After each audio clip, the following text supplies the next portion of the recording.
Good evening, and right before we dive in, I'll quickly mention that finally, over the weekend, we had the world premiere of an awesome documentary called No Farmers, No Food, in which we exposed how Agenda 21, which trickles down from the UN, manifests itself as concrete policies across the whole world, handcuffing farmers, forcing them out of business, while at the same time propping up a new industry of edible insects.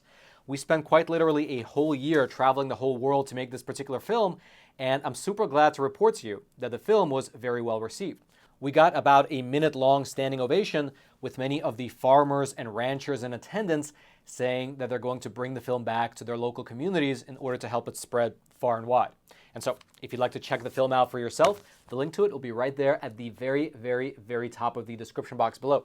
I hope you watch it, and I also hope that you share it with anyone in your life who you think really needs to know about what's happening behind the scenes in this world. Again, that link will be right there at the top of the description box below.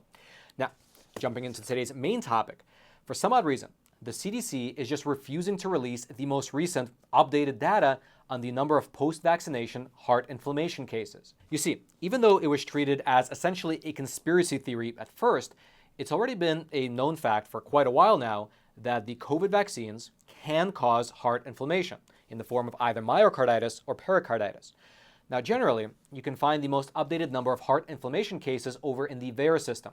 And in case you haven't heard of it before, the VAERS system is a database that's jointly run by the FDA and the CDC, and it tracks the number of adverse reactions to the vaccines, not just the COVID vaccine, but to all vaccines.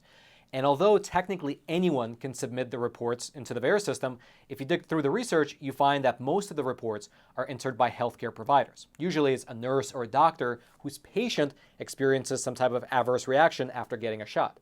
And there are also safeguards in place such that if people submit fake information into the VAERS system, they can face actual criminal prosecution. Now that's all to say that the VAERS system, while not being 100% perfect, is relatively reliable. And typically, when the CDC would have a meeting with their vaccine advisors regarding whether or not to release an updated version of the vaccine and to recommend it to Americans, they would present the numbers found in the VAERS system to their advisors so that they can make an educated decision. The CDC would typically show the number of myocarditis cases that were found in the VAERS system when meeting with their vaccine advisory panel. However, something interesting happened in their most recent meeting, which took place on September the 12th, about 2 weeks ago. The CDC, in that meeting, made no mention of the VAERS data. You heard that right. 2 weeks ago, CDC officials met with the Advisory Committee on Immunization Practices, which is essentially the advisory panel on vaccines. In fact, according to the CDC website, here is how they describe the Advisory Committee. Quote, "The Advisory Committee on Immunization Practices includes 15 voting members responsible for making vaccine recommendations. And the purpose of this meeting between the Advisory Committee and the CDC was to help these advisors in considering which groups of people here in America should be recommended to get the latest formulation of the COVID vaccine, the one that was recently approved." And so basically, the CDC was here in this meeting in order to give the advisors the latest data that was available, as well as to answer any of their possible questions before the advisors turn around and give their recommendations in terms of who should be getting the shot or not. But, as I mentioned earlier, during the CDC's presentation, well, they changed it up a little bit from their previous presentations. What happened was that Dr. Nicola Klein, who was presenting on behalf of the CDC, she was showing the advisors data, not from the VAERS system, but rather, she was showing them the data from the Vaccine Safety Data Link system, which is a totally separate monitoring system which covers a much smaller population than VAERS does.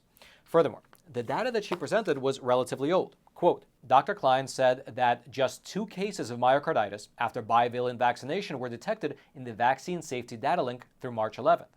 The cases didn't trigger a safety signal among adults. Now, it is a little odd that they only chose to show data going up until March 11th, but setting that aside, the CDC presentation showed that there were just 2 cases of myocarditis following a bivalent vaccination. That's again, according to the Vaccine Safety Data Link system.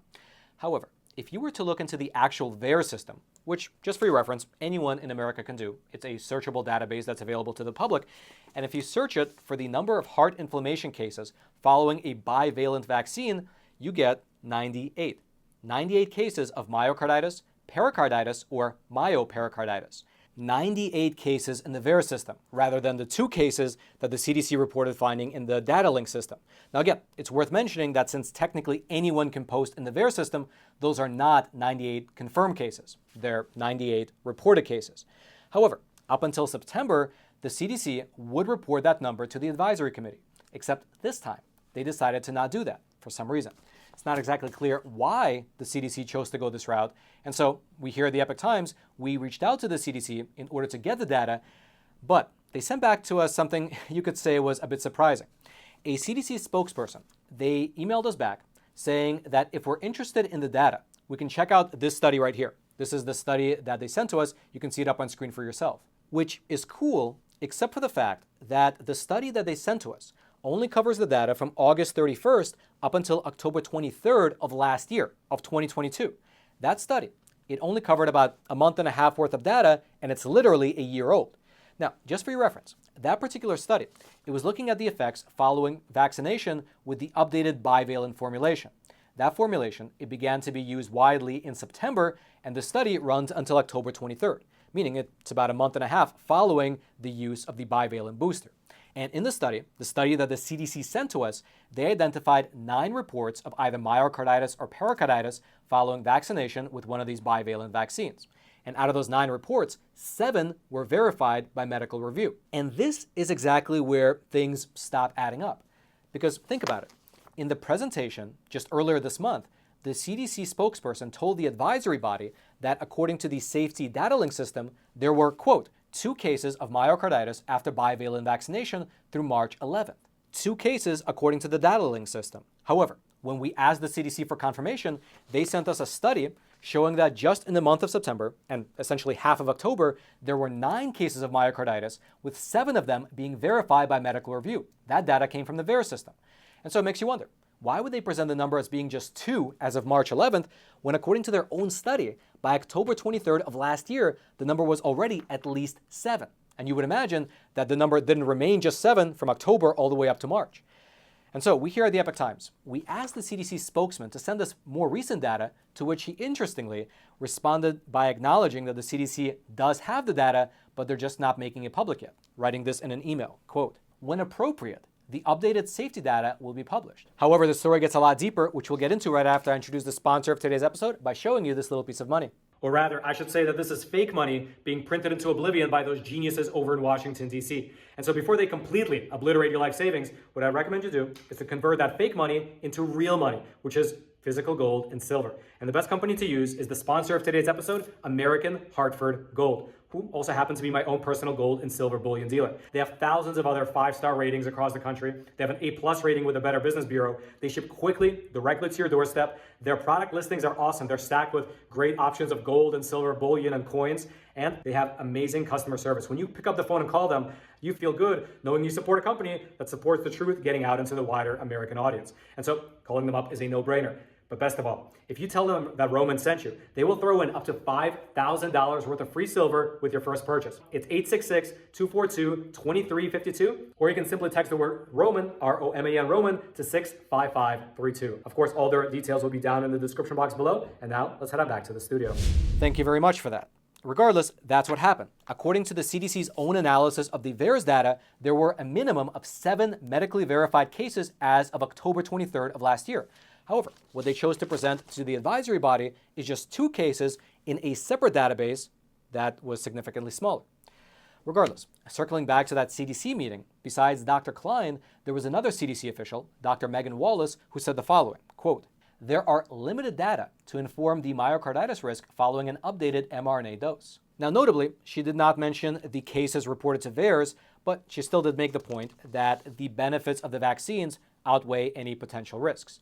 And frankly, that seemed to be enough, because the vaccine advisory panel, they went ahead and they recommended the updated formulation of the COVID vaccine to virtually all Americans. And that decision of theirs was nearly unanimous, with Dr. Oliver Brooks, who is a member of the vaccine advisory panel, saying this after the presentation that was given by the CDC, quote, "We feel good about the fact that in the bivalent, we saw no signal for myocarditis."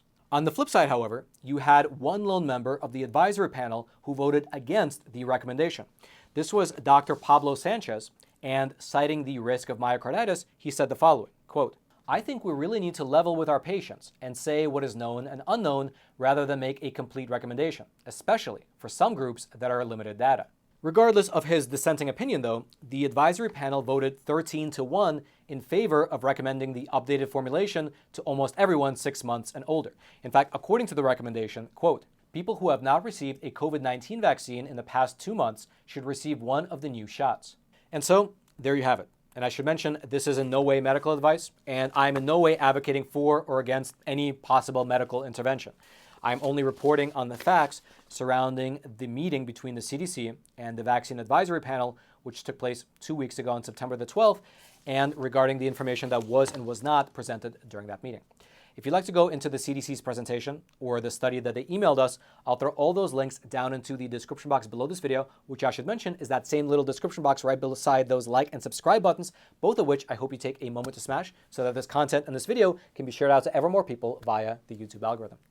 And then lastly, as I mentioned at the very top of the episode as well, after a full year of quite literally traveling the world and also the US, we finally released our awesome documentary, No Farmers, No Food, Will You Eat the Bugs? Here's a trailer. Food prices are skyrocketing around the world. And if you listen to world leaders, they'll tell you it's due to climate change. Climate change is the biggest threat for the human beings. And their solution might surprise you. There are 1,900 edible insect species on the planet. The European Commission has officially declared mealworms to be food. Yes, this is true to a food. The people in charge have determined that by switching our diet to crickets, ants, and mealworms, we'll be able to stop temperatures from rising, lower the price of food, and possibly to even save the planet. It's never about innovation, it's always about getting rid of farmers. Agenda 21 was meant to be the agenda for the 21st century. Some of the goals sound nice. Ending hunger. Who could possibly be against ending hunger? It requires total power from the state. I think it's a scam. A lot of this came about in the early 70s, the Clean Water Act, Clean Air Act, which were good things, but it's been abused from what the original intent is. No, maybe not this one. Not a farm anymore. No, there's also not a farm anymore. So all these people shut down because of the government policies? Yeah. I'm the 6th generation of farmer. Yeah, I'm the 4th generation. How many years have they owned this plot of land? 40 years. I think we're the last generation. They're shutting down the small and middle-sized family-run farms. We either own property or we are property. I don't think we can trust the government anymore because they want the land. And our founding fathers understood that the land would be distributed among the people so they could always control their government. Right now, things have tripled as far as costs. I think you're going to see across the board higher food prices. Has anybody been held accountable for screwing up? No. As every communist tyrant of the last 100 years has understood, if you control the food, you control the people. Everything is falling apart. There is a shortage of food. We're heading for a world food crisis, as we hear all the time. Do you see any hope for the situation? Yeah, we have to continue fighting for it. No farmers, no food. They will know it. If you'd like to check out that phenomenal documentary in its glorious entirety, well, the link will be right there at the top of the description box below. I hope you click on it, I hope you check it out, and then after you watch it, I hope you love it, you share it with everyone in your life so that more people can know what's happening behind the scenes of this world. Again, that link is right there at the top of the description box below. I hope you check it out. And then until next time, I'm your host, Roman from the Epoch Times. Stay informed, most importantly, stay free.